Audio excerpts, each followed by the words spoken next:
Thank you. It's carried and approved. The second reading also of our brothers and sisters who requested for the transfer of their membership from alumni church to the church they wanted to be part of. Here, first here is Allen. Sister Allen Monta, Tulurugan is the center, is the church. Venancio Monta, Tulurugan center is the church. Randy Ramas, West Vale is the church.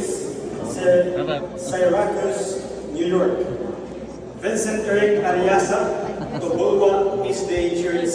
Cagayan de Oro. I move to approve the acceptance of the request, the transfer of the membership from MBC alumni.